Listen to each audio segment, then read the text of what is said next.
Ito guys, ang talagang nakakagulat na balita na talagang nagva-viral ngayon sa social media. Alam nyo ba, may isang Pilipina na taga General Santos nag-apply bilang katulong o kasambahay dito sa Saudi Arabia na pinauwi ng almost 2 months lang siyang nagstay dito sa Saudi Arabia at 3 araw. Alamin natin kung bakit guys. Panoorin natin yung video na to. Yan lang po yung kanyang gagawin po, magtrabaho bilang isang kasambahay. Okay? So, ngayon po, ano ba naman ito? Okay, dali lang. Okay. So, tingnan po ninyo si ate. Ate, lapit ka ng konti sa akin. Trabaho niya sa bahay. Ano sa tingin niyo po ang pwedeng mangyari sa kanya?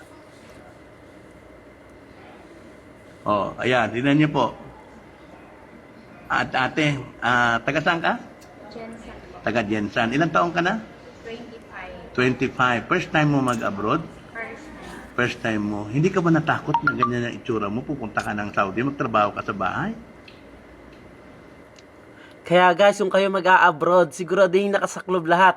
Kung dito mo kayo pupunta sa Saudi Arabia, dapat sundin natin yung mga pinapayo sa atin, yung mga orientation natin sa Pilipinas. Okay, para hindi kayo matulad kay ate. Siguro sa iyo. Ano ang mga experiences mo doon? Buti wala pa nangyayari sa iyo. Pero meron ka na ba nararamdaman? Oo, yung kasi yung tatay lapit ng lapit, tapos pumupunta sa kusina, kahit lumalabas ako, sumusunod din naman. Tapos yung sabi niya, punta tayo magpalaro ng bata. Pagdating doon sa palaruan, yung mga bata, may bumabantay pala.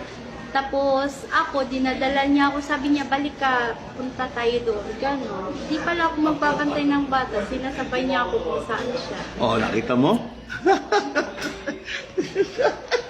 Ate, tayo ka nga ate. Tayo ka nga ate, tayo ka. Nakita ninyo si ate. O, ayan o. Nagkatrabaho sa bahay. So alam nyo naman na kasambahay ang inyong apply. Sana naman maging aware tayo sa mga sinusuot natin. Wala tayo sa Pilipinas, nasa ibang bansa tayo, lalong-lalo nasa Middle East tayo, at lalong-lalo na nasa Saudi Arabia.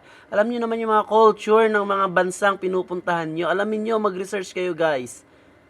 Ngayon open ang social media, tingnan sa YouTube, sa Google, kung hindi kaya. Para hindi tayo maging ganto. Sayang yung mga oras na ginugugol natin eh.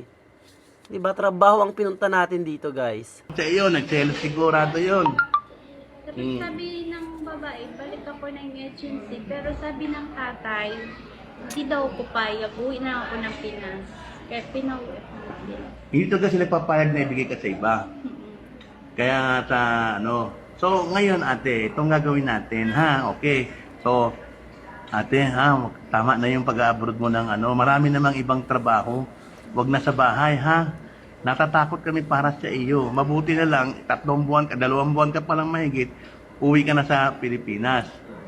Okay?